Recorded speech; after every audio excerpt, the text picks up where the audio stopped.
Guys welcome to મારી નવી YouTube ચેનલમાં. આજથી અમે વ્લોગ બનાવવાનું ચાલુ કરશું, કારણ કે અમે જવાના છીએ સુરત મારા ભાઈના જનોઈ માટે. એટલા માટે અમે વ્લોગ ચાલુ કર્યો છે. આ જો અમારા બેન છે માહી બેન. અમે હવે પેકિંગ ચાલુ કર્યું. જો માહી બેન પેકિંગ દેખાડો. પછી કપડાં છે બધા ઇસ્ત્રી કરવા માટે કાઢીએ છીએ. અમારી કટલેરીની પેકિંગ થઈ ગઈ છે. આ પર્સ સાથે આવી અમારી મેકઅપની કીટ તૈયાર થઈ ગઈ છે. આ લોકોને છે ને હંમેશા મેકઅપનું જ બન્યું હોય, કપડાનું ના બન્યું. કપડાં ખાલી બે જ જોડી લઈને મેકઅપ ઢગલો લે. કારણ કે મને મેકઅપનો બહુ શોખ છે. હા, હવે આગળ દેખાડો. જેને મેકઅપનો શોખ ના હોય ને એ વ્યક્તિ ખાલી અમને અમને શોખ છે પણ આઈફોન લેવાનો શોખ. આઈફોન લેવાનું શોખ છે. મને છે જ ને, જોઈએ છીએ એટલા માટે તો ખોઈ. આ જો આ બેનનો પંજાબી સાટલો પંજાબી. આ પંજાબી નથી. ગાઈસ તમે કહેજો આ પૂરો કામના ઉપર કેવું લાગે છે. યસ ગાઈસ, કમેન્ટ કરજો. પેલું બીજો દેખા ને, બીજો દેખા. આ રે જા આજે મારો નીચા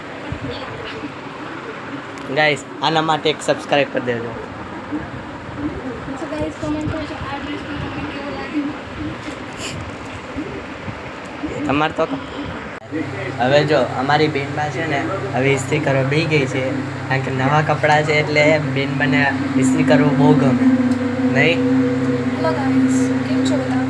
હવે ઇસ્ત્રીનો ટાઈમ થઈ ગયો છે. આપણે લગ્ન પ્રસંગમાં જવાનું હોય એટલે ઇસ્ત્રી તો ફરજિયાત કરવી જ પડે. ઇસ્ત્રી કરતાં તો નવા કપડાં લઈ લેવા હોલસેલમાં. ના ના, ઇસ્ત્રી કરેલા કપડાં જ પહેરવાના. કેમ? નવા કપડાના પૈસા થોડી ના ખર્ચાય. હોલસેલમાં તો 200-300માં મળે છે ને. ના પોસાય. કેમ? દર વખતે બહાર જવાનું, દર વખતે નવા કપડાં લેવાના. અલા આ પેન્ટ તો મેં હમણાં વચ્ચે પહેર્યું તે એક જ વાર. તો પછી તો હું કામ ઇસ્ત્રી કરે છે? એક જ વાર પહેર્યું તો મેં. ઇસ્ત્રી તો કરવી પડે ભાઈ. ના કરવી પડે ભાઈ. જો એ વાત સાચી. આ જો ઇસ્ત્રી આટલી ગરમ થઈ ગઈ. આ જો આ જો ગરમ થઈ ગઈ. આ બેન બા કંઈ ભલી વાર નહીં હોય ઇસ્ત્રીમાં. જો આમ કર્યું એટલે ચુરાઈ જાય. આટલી સરસ ઇસ્ત્રી કરી દઉં છું તે કે ઇસ્ત્રી નથી. નહીં ગમતી તારી ઇસ્ત્રી? બોલ હવે. નહીં ગમતી જાને હવે. તો બહાર લઈ આવું છું.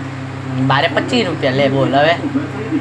તો કોઈ ઘરે કરી દઉં છું તો સરસ તમને નહીં કરાવી જા હવે. હા જો આમે મારા મમ્મી શું થશે. પપ્પા ગયા નીચે કામ કરવા અને આ બેન બા બેઠી અહીંયા. આટલી સરસ ઇસ્ત્રી કરી દઉં છું તો મારા મહિના ગમતી નથી તો કોમેન્ટ કરજો. કેટલી બહેનો આવી છે જે ભાઈઓને ઇસ્ત્રી કરી આપે છે, મને ગમતી નથી. જો મિત્રો, સામે ગ્રીન કલરનું શર્ટ પહેર્યું પેલું એ, પછી આ પિંક કલરનું એ મારું છે, પછી નીચે લેંગોની જબ્બો હોય મારું પપ્પાનું છે. પપ્પા ગયા નીચે, મમ્મી સામે બેઠી અલા હોતી છે. પછી ક્યાં ગયો પેલો કુર્તો? ક્યાં ગયો મારો કુર્તો? ક્યાં ગયો? એટલે નવો જ કાઢ્યો તો નવો ઇસ્ત્રી કરવા મૂકી દીધો. જોઈએ ઇસ્ત્રી કરી દઉં છું. દેખાડ ને પેલો પિંક કલરનો દેખાડતો. હા એ તો દેખાડતો ખરી પપ્પાનો. હા જો આ મારા પપ્પાનો. કેવો લાગે છે તમે કમેન્ટ્સમાં કહેજો, અને ગમે તો લાઈક શેર અને સબસ્ક્રાઈબ કરજો. હા મારો ગ્રીન કલરનો કેવો લાગે કહેજો. તારે તો પ્યોર કોટન છે. હજી હમણાં કાલે જ લીધો જ છે. કેટલાનો લીધો હતો? સમથિંગ પપ્પાએ લીધો તો મને યાદ નથી. 200 ની લીધો હશે ને, 200-300. તારે તો ઇસ્ત્રી કરવાની જરૂર નથી. ઇસ્ત્રી કરવાની જરૂર નહીં, નવો જ છે. કાલે લીધો એટલે વાંધો નહીં આવે. હા જો હા મેં હજી કપડાં બદલી દીધું. આ બેડ હશે જો, હજી હશે છે. આ મારો ગ્રીન કલરનો શર્ટ જો. આ મેં પરમ દિવસે પહેર્યો હતો.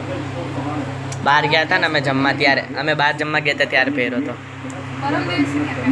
પરમ દિવસે જ પહેર્યો હતો ને. પરમ દિવસે તો આપણે જમવા ગયા હતા. હા પરમ દિવસે જમવા ગયા હતા. કાલે જમવા. હા કાલે બરાબર કાલે. તોય હજી કરે. હે તો એ જ ઇસ્ત્રી કરે આ જો બેન બા કારીગરી કરે જો કારીગરી કરે જો ઇસ્ત્રીમાં કોટન ઉપર હોય તો કોટન ફેરવવાનું. દેખાડો કેટલા મોડ આવે સાઈડમાં મૂકો પહેલા એને કેટલા મોડ આવે જો કેટલા મોડ આવે જો વધીને 4 મોડ આવે એક છે કોટન અને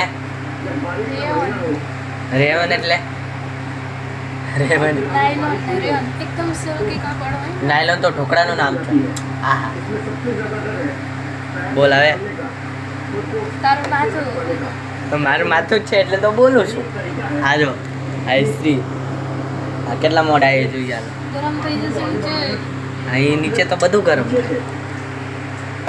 ચલો ફ્રેન્ડ્સ હવે આગળનો વ્લોગ આ બેન બાકી એમ બનાવવાનો કેમ કારણ કે બેનમાં નથી. આ મારો બીજો રૂમ એટલે બીજો રૂમ છે ને એ બીજા રૂમમાં જ રાખવાનો ખોલવાનો નહીં કારણ કે બેનભાઈ એમાં સ્ટોર રૂમ બનાવી દીધો સાચી વાત કે નહીં સ્ટોર રૂમ બનાવી દીધો વિચાર કરો હવે સ્ટોર રૂમમાં મૂકવા જેવી શું છે વસ્તુ તમે વિચારતા હશો વારંવાર આમ કેમેરો રાખે છે આ રૂમમાં તો શું હોય છે એ રૂમમાં સ્ટોર રૂમ છે એ મારો પર્સનલ રૂમ હતો તોય બંધ કરી નાખ્યો એનું પછી હોય જ ને કેમ ના હોય બીજા લોકો હારા છે એમના પર્સનલ હોય તો અમારા ના હોય તારું મને પર્સનલ હા હોય જ ને હોય જ ને તો હોસ્ટેલમાંથી આવ્યો છે. હા તો હોય જ ને હવે એ શર્ટને બરાબર ઇસ્ત્રી કરજે શું શર્ટને બરાબર ઇસ્ત્રી કરજે આ શર્ટ મારો ફેવરિટ છે આટલી તો સરસ ઇસ્ત્રી કરી દઉં છું. ક્યાં કરે જો કેવી લાગે તમને કહેજો કોમેન્ટમાં કહેજો ગાઈસ આટલી સરસ ઇસ્ત્રી કરી દઉં છું હમ પણ મારા ભાઈને નથી કરી બોલો.